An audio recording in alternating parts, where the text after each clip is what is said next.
Welcome to Mamahood After Trauma. I'm Emily, your host. Here we share strategies and inspiration to help you heal and grow with kindness and understanding. Let's dive in. This is Mamahood After Trauma. Hey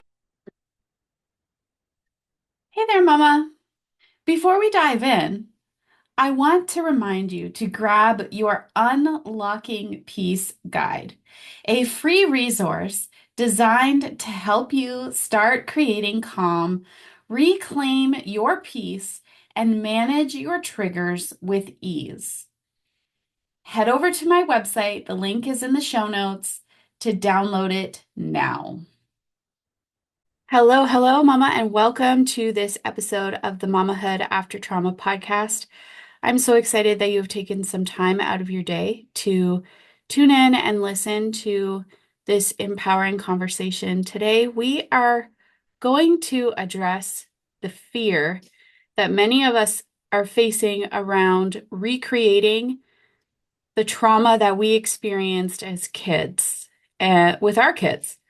And to have this conversation, we are joined by Katie Turner. Welcome. Thank you so much for having me here. I'm excited to talk about this topic. Yeah, so let's dive right in. How did you get started with this work? Yeah, so I'm a registered psychologist as well. I do a lot of Mhm. depth work. I do a lot of work with cycle breakers, trauma therapist as well. So I do see a lot of these themes come up and have a lot of like one-on-one conversations. So I think it's something that's very common. And I think there's kind of a double-edged sword with knowledge of it's great to know about the impact of like intergenerational trauma, being aware of our own patterns and healing, but there can be a shadow side to it where it can get really paralyzing for some people, Mhm. um, where they can be so afraid of doing anything wrong, and it can swing too far into almost like an unrealistic expectation of like we're still going to be human. I'm Yeah. also a mom, very conscious of things, but I think part of being born into a human nervous system is like some level of trauma is part of the deal. So we don't want to Yeah. be our kids' main trauma. We don't want to not be doing our own work and taking as much responsibility and accountability as we can. And even with that, it's like we're probably gonna have some things they're unpacking in their own therapy that are related to us and not being our best. And I don't think it's our job to necessarily go so far that it's like there's no trauma from us. It's like, how do we model appropriate repair? How do we Yeah. take accountability? How do we also help build their resiliency? Because like they will experience some level of trauma in life. And if we just set them up to be like, nothing's ever going to upset you, or you don't ever have tools to move through things, like that's also not serving them Yeah, too. absolutely. We don't want to bubble wrap them because Yeah. then they're not prepared for Hmm. life as life is because Yeah. it can be a bumpy road. So what are some of the themes that you see associated with the fear of recreating the trauma so Yeah. we can kind of help people feel like they're not alone. For sure. I do a lot of depth work, so I tend to work with a lot of clients who are very deeply invested in their own healing already. They're already Hmm. very aware. They're really at a readiness stage of change. They're already taking action. So this is not like if people are really not doing their stuff, like the themes I'm going to talk about, it's like sometimes you actually do need to take more accountability to say like, yes, these things have happened to you, but are you taking all the steps necessary? Because I do think Absolutely. the adult needs to be the one kind of getting as much help as possible, whether that's medication, therapy, like whatever is available to help you be a better parent and regulate your own nervous system. Like Mhm. that's really important. So a lot of what I'm going to talk about is really more my experience with moms who are already doing that. Like Okay. they already Yep. have that self-awareness. So I think where it comes into the fear is that sometimes that knowledge can become almost too paralyzing or feed into people's like perfectionism, Hmm. their own not good enough. Like they can beat themselves up almost too harshly every Yeah. time they have a not perfect moment. And Mhm. so a lot of the themes I'm working with with mamas around those kind of things, especially when they're already taking their steps to heal. Like that healing piece is a journey. It's not a light switch. It's Absolutely. not like we're never going to be fully 100% regulated all the time. There's Absolutely. also stages of life. Like, Hmm. I think a lot of people saw this come up a lot in parenting in the pandemic. It was like, oh, I mean, I got interviewed for a like an article that was never used because I was not what they were looking for in terms of the interview. Like it was like, what are some tips for moms on how to do this? I was like, this is bullcrap. Like Yeah. these articles of like, here's some quick hacks of how to work from home, like entertain your kids, gentle parent, homeschool with zero support system in complete isolation. I'm like, if anyone actually did this, I'd be like, without a pandemic, I'd be worried for their mental health. Like this is a terrible idea. So there's certain times where it's like you are doing the best you can in that season of life. And Hmm. like the ability to be a conscious, present, regulated parent is very deeply rooted in like privilege, access to resources, like Hmm. what kind of supports we have as well. So I think there's a part of sometimes being able to look at the larger system pieces, the larger, like what is all going on at play. Oftentimes we can be the hardest on ourselves. So if we Hmm. had a friend or another mama, we'd often see like all the things they're doing, like the weight they're carrying, like how hard they're fighting for their kids. And we would have so much more compassion for them. We'd see so much more good in what they're Hmm. doing. And we'd have a more balanced perspective of like, not all of this is your fault and not all of this is your weight to carry. Hmm. So I think it's more of like, how do we internalize more of that grace and compassion for ourselves in that journey? Yeah. Yeah. I Yeah. think I think trauma survivors really we really struggle with that Mhm. self-compassion piece because the narrative in our Mhm. mind Mhm. is not compassionate. No, no. So how do let's shift a little bit and talk about Mm. that self-compassion piece. How do we develop self-compassion as a trauma surviving mama? Yeah. I think there's a few layers. Like Dr. Kristen Nuth, or I'm not sure how to pronounce her last name. She has some really good work on like self-compassion, like Hmm. fierce self-compassion, gentle self-compassion.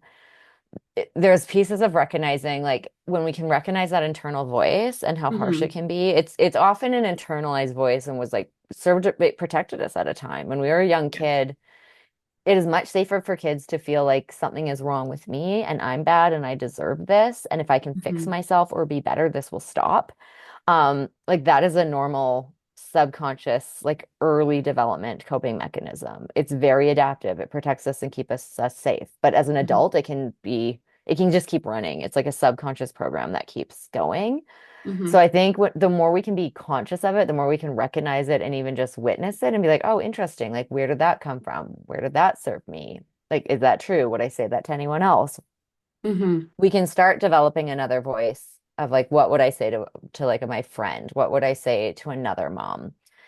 There's also a piece that I often do in working with moms too is like we can feel that it's so individual of like why am I not doing enough? Like why can't I be Hmm. nicer to myself and just feel like we're failing somehow where there is an element of this that it's really important to look at actual the cultural context, like the historical, like patriarchal context, because I in the work I've done, moms come in with this crippling mom guilt around like these are the expectations and the weight we carry, whether we have a trauma history or not, around what it Yeah. means to be a good mom Yep. and what society has labeled as like what moms are supposed to do. I have yet to see a case of crippling dad guilt ever in therapy. Like, I'm not saying there aren't And guilty dads, but there's usually a reason for it. And the guilt is like, okay, let's work on this, let's do better. It's not like, oh, I'm not breadwinning, always regulated at doing every Pinterest birthday. Like, it's not impossible standards. yeah. Yeah, the standards that our society has placed on moms are Yeah. absolutely toxic and Yeah. bullcrap. Yeah. And we internalize and we don't realize Yeah. we've internalized it.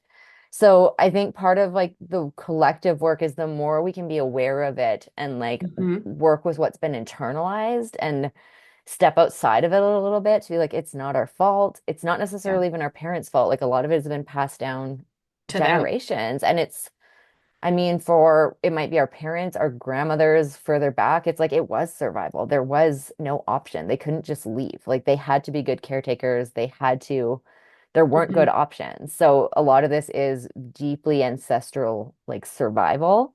Yeah. Yeah.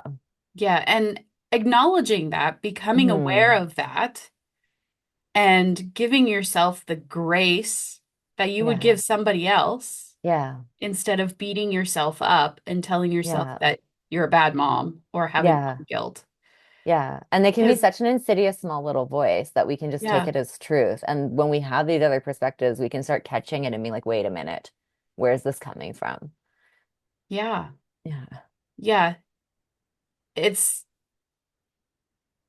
it's also really helpful, I have found, to have, like you were saying, that community.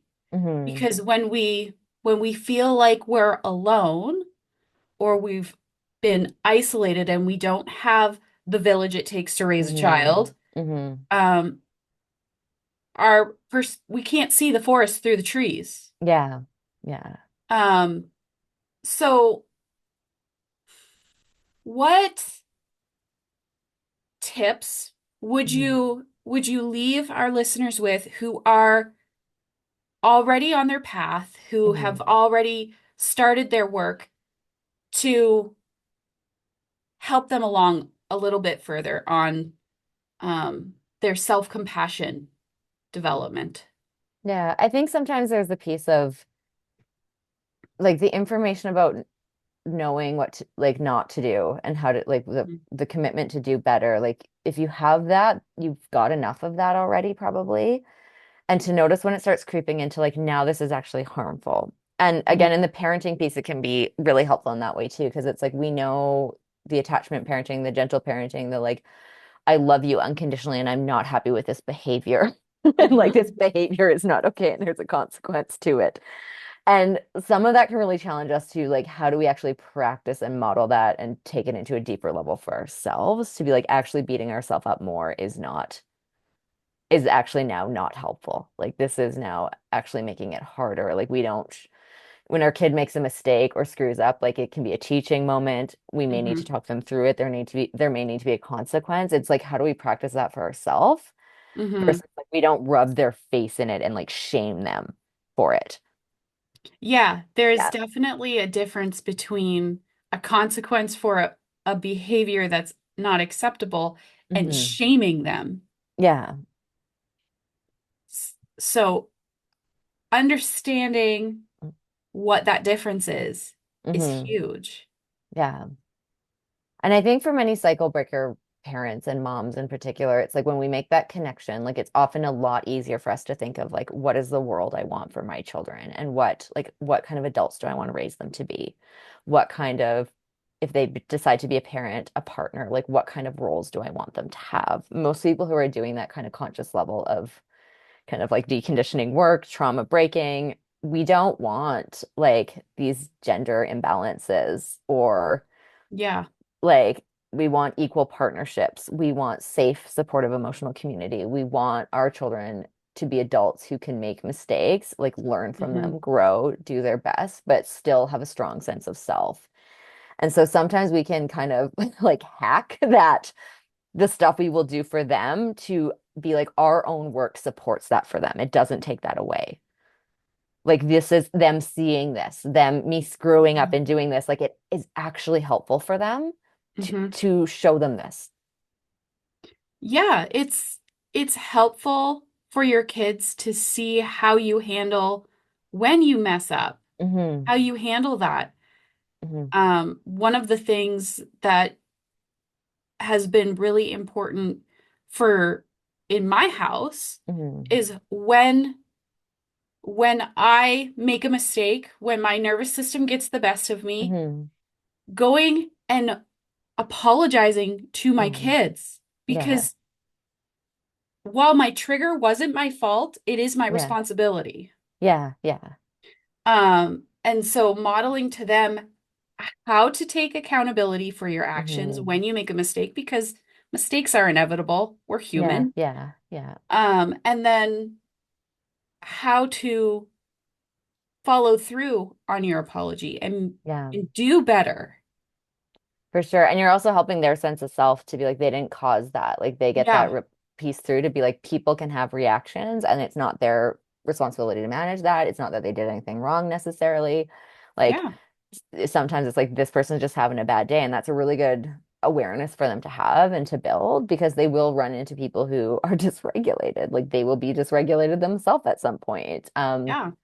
And I think that that repair piece is so huge, where it is more about parenting, romantic relationships, any important relationship. It's not about not having any rupture or never screwing up. Like it is like working out a muscle, where sometimes that if there is a rupture, repair and the process of repair actually makes the relationship stronger. So again, it's not like intentionally having rupture, or Yeah. we don't want too many ruptures that can't get repaired, but many adult clients who are dealing with emotionally immature parents or dealing with aftermath of trauma, they could probably get past or have some kind of relationship or repair if their adult parent actually took accountability, could actually apologize, could actually Hmm. hear them out, could actually Hmm. say, like, I'm so sorry, I would have done better. Like, it's usually when those things aren't there. And for adults, like even as adults, it still means so much for us to be able Yep. to have that from a parent. So to be able to provide that for our children, like, do not underestimate how powerful that is. Absolutely. Mhm. Absolutely. Yeah. This is such an important conversation, and I think it's one that needs to be had more Mhm. openly Mhm. because as we were saying, the societal Mhm. expectations and how moms are just expected, and I don't know about other people, but when I became a mama, I just Mhm. expected myself to know how to be a mom. Yeah. And that's completely unrealistic, Mhm. um, because I'm human and I was never a mom Yeah. before. So, Yeah. Yeah. um, giving yourself that grace Mhm. and understanding that you've never done this before, you're learning something new, Yeah.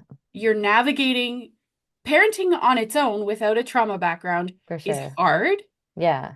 So when you add in the element of also trauma recovery Mhm. and learning how to have self-compassion for yourself, it's it's a lot. For And sure. Yeah. Because different and ages and stages are going to bring up different triggers. And it's like that's going to be absolutely. part of it. Yeah. Yeah. So thank you for having this conversation. How can our Mhm. listeners connect with you further?